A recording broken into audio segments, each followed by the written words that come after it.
கிடையாது. அன்பு யாருக்கு வேணாலும் காமிக்கலாம். ஆனால் தாயன்புங்கிறது எல்லாருக்கும் எப்படி கிடைக்கும் அப்படின்னு சொன்னா கண்டிப்போடு கூடிய வளர்ப்பு தான் தாயன்பு அப்படிங்கிறது. அந்த தாயன்போடு எங்களையெல்லாம் வழிநடத்த செல்லக்கூடிய தலைப்புல தலைவர் ஐயா அவர்களை வாழ்த்துரை வழங்க அன்போடு அழைக்கின்றோம்.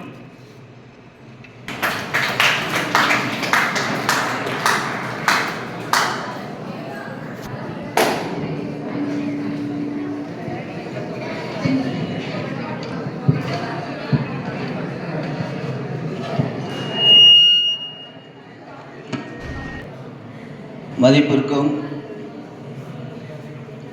மரியாதைக்கும் உரிய துறை தலைவர் அறிவிக்கணி மேடம் அவர்களே,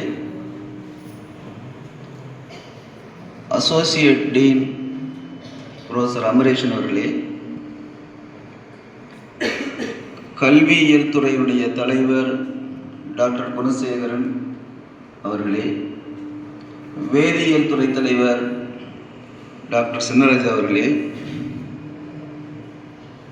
தொகுப்புரை வழங்கிக் கொண்டிருக்கக்கூடிய முனைவர் சுகந்தி மேடம் அவர்களே,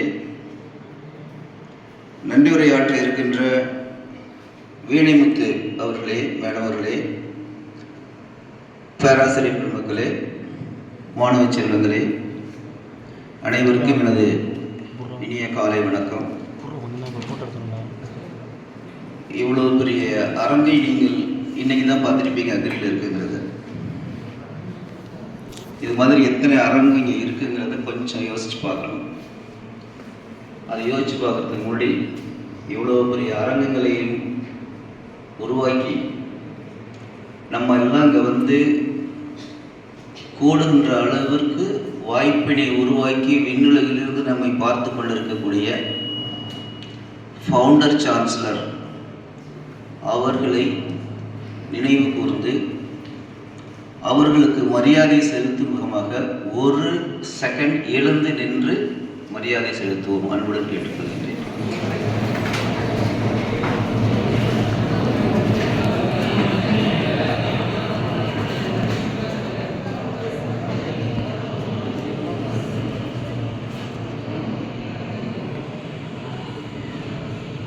நன்றி.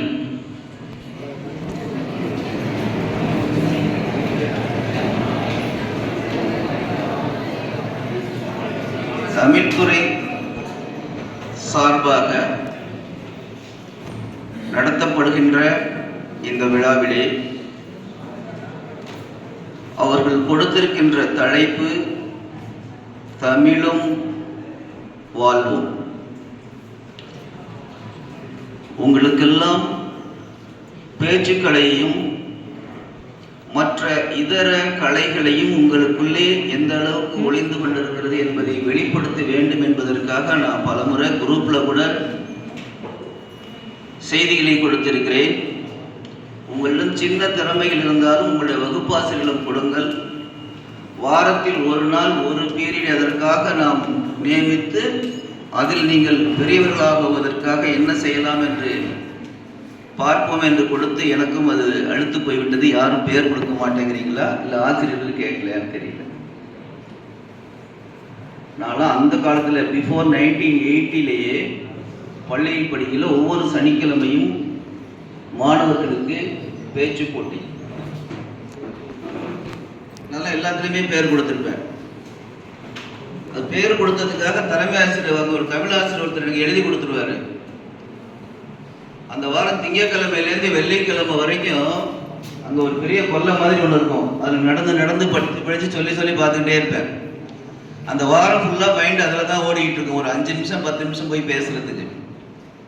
பட் அந்த வாரம் ஃபுல்லாக மைண்டில் அதுதான் இருக்குது. அது முடிச்சு அடுத்த வாரம் வேற ஒரு தலைப்பு. இதெல்லாம் என்னுடைய பசுமையான நினைவுகள். அதெல்லாம் கூட என்னவோ தெரியல உங்க முன்னாடி இந்த அளவுக்கு நிற்கிற அளவுக்கு ஒரு ஆற்றல் கிடைத்திருக்கிறது. அது உங்களுக்கும் வர வேண்டும் என்பதற்காகத்தான் கொடுத்தோம். நம் தலைப்புக்கு வருவோம். நான் ஒரு எங்கள் வாழ்வும் எங்கள் வளமும் மங்காத தமிழ் என்று சங்கே முழங்கு என்ற வரிகளை இந்த விழாவிற்கு அர்ப்பணித்துக் கொள்கின்றேன். தமிழ் என்பது நமக்கு மொழி அல்ல, அது நமது அடையாளம் என்கிறார்கள். தமிழ் என்பது நம்முடைய அடையாளம். ஏனென்றால் இன்னும் கோடை வந்துவிட்டது. கிராமப்புறங்களில் பார்த்தால் ஒரு வருடம் முழுவதுமாக உழைத்து களைத்த மக்கள் மகிழ்ச்சியாக இருக்க வேண்டும் என்பதற்காகவும், நம் பண்பாட்டை பாதுகாக்க வேண்டும் என்பதற்காகவும் திருவிழாக்கள் நடத்தப்படுகின்றன. அவற்றிலே நம்முடைய கலாச்சாரங்களை வெளிப்படுத்தக்கூடிய வகையிலே ஆடல் பாடல் எல்லாம் நிறைந்திருக்கும். அதுதான் நம்முடைய தமிழும் வாழ்வும். நம்முடைய இலக்கியங்களிலே தொல்காப்பியம் முதல் திருக்குறள் வரை எல்லா இலக்கியங்களும் சொல்லக்கூடியது என்னவென்றால் வாழ்வியலுடைய அடிப்படை தத்துவங்கள் தான். அதனை நாம் முதலில் புரிந்து கொள்ள வேண்டும். ஒரு தமிழை நன்றாக படித்து பேச கற்றுக்கொண்டால் எந்த சூழலிலும் சமாளிக்க முடியும், மகிழ்ச்சியாக இருக்க முடியும்.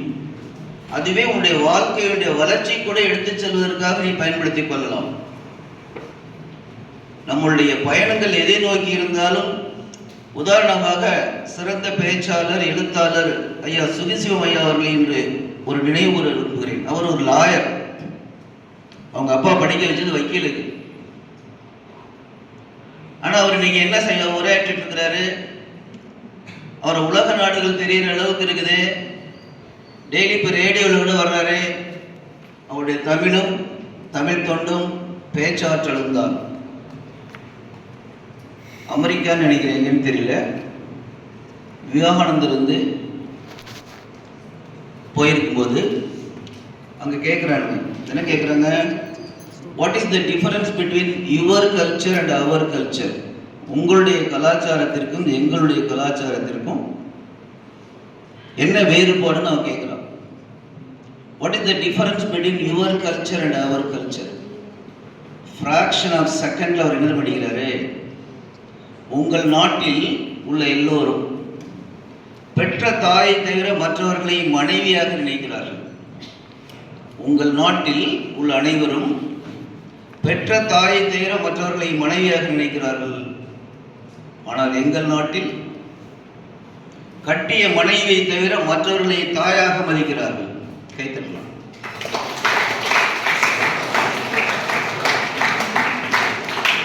இந்த கல்ச்சர் அவருக்கு எப்படி வந்தது?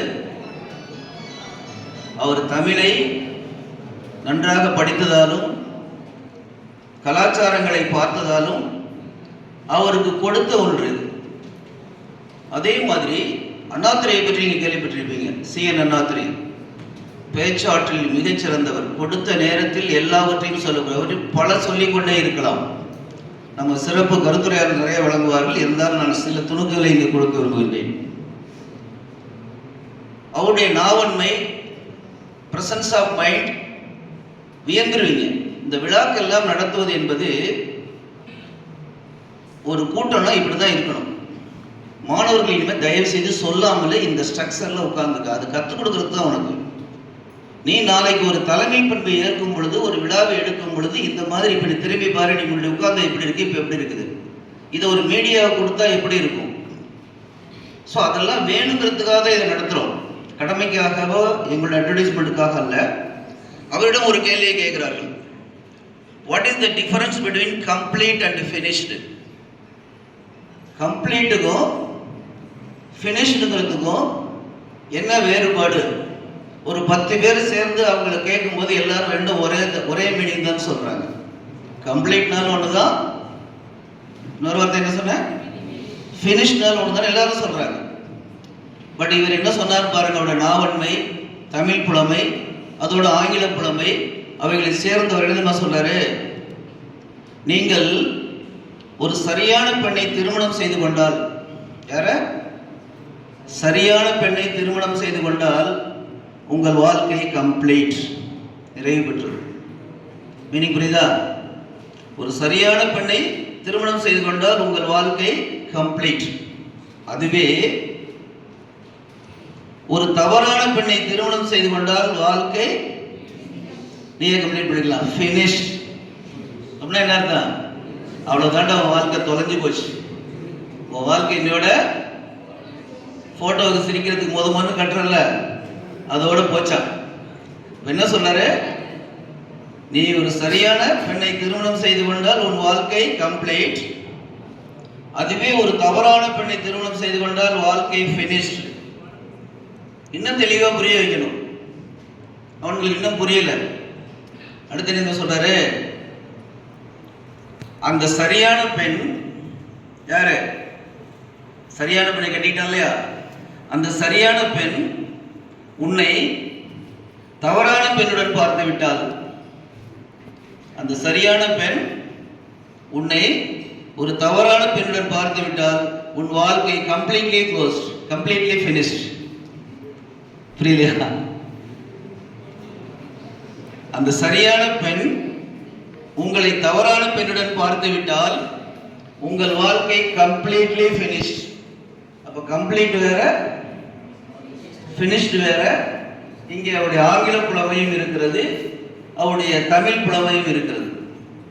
அதான் சொல்லுவாங்க, 4 அடி 2 அடி கற்றவனிடம் வாயடி கையடி செல்லாது. 4 அடினா 4 அடியாரை நன்றாக படித்தவரிடமும், 2 அடி என்றால் திருக்குறளை நன்றாக படித்தவரிடமும் நம்மளுடைய இந்த வாயடி கையடி என்பதெல்லாம் செல்லாது என்பதற்கு இது ஒரு உதாரணம். அடுத்து இன்னும் 2 எடுத்துக்காட்டுகளை சொல்லி என்னுடைய உரையை முடிக்கின்றேன். தமிழில் உள்ள பழமொழிகள், கதைகள், கவிதைகள், பாட்டுக்கள் எல்லாமே நம்முடைய வாழ்க்கை முறைகளை கொடுக்கக்கூடிய ஒன்று. ஒரு மாணவன் ஒரு பெண்ணை பார்க்கிறான். கவிதையின் மூலமாக நம்ம கற்றுக்கொள்ளக்கூடிய பாடம் அவன் எழுதுகிறான். நிறைய இருக்கு அதை பற்றி, பட் அது எல்லாத்தையும் நான் உனக்கு சொல்ல விரும்பல. கடைசியா ஒரு சில மட்டும், கடைசி 2 வரிகளை மட்டும் உனக்கு சமர்ப்பிக்கின்றேன். அன்றொரு நாள் பெண் அவளை பார்த்தேன், அன்றொரு நாள் பெண் அவளை பார்த்தேன், அந்த பெண் அழகை கண்டு மனம் வேர்த்தேன், அந்த பெண் அழகை கண்டு மனம் வேர்த்தேன்.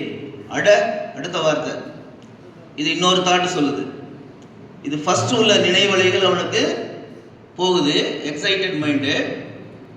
அப்படின்னு சொல்லிட்டு அடுத்த மீட்டர் சொல்லுது, ஃபீஸ் கட்ட காசு இல்லை, பென்சில் வேண்டிய யோசனையா.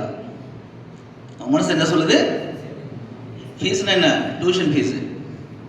ஃபீஸ் கட்ட காசு இல்லை, பென்சில் வண்டி யோசனையா என்று மனம் சொன்னவுடன் நிலை உணர்ந்தேன்,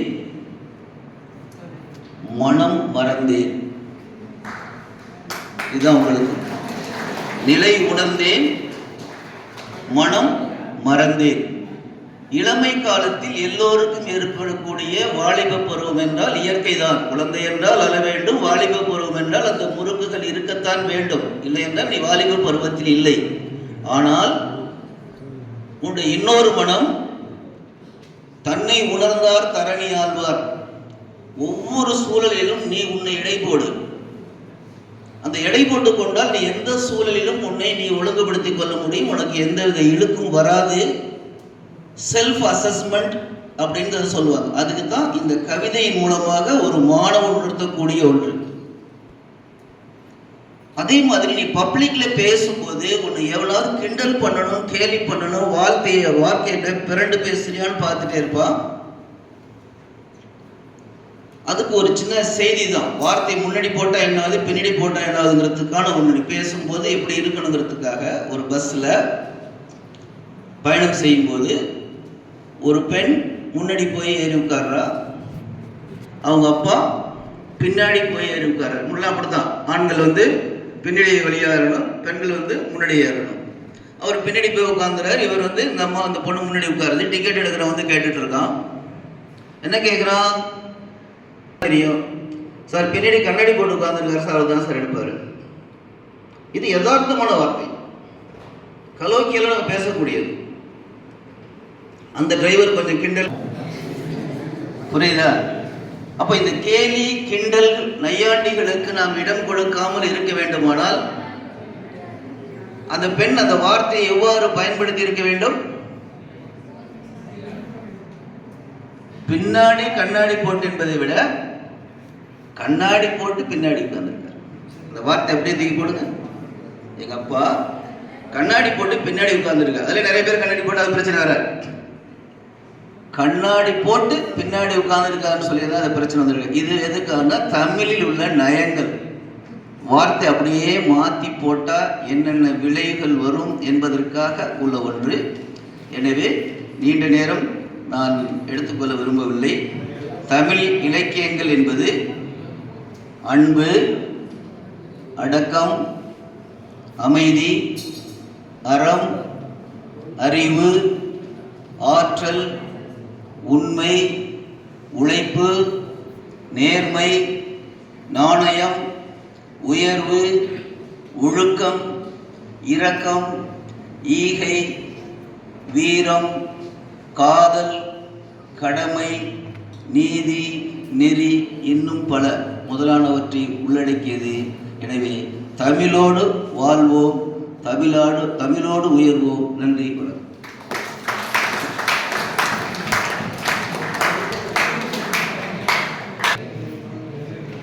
வாழ்த்துரை வழங்கிய ஐயா அவர்களுக்கு நன்றி.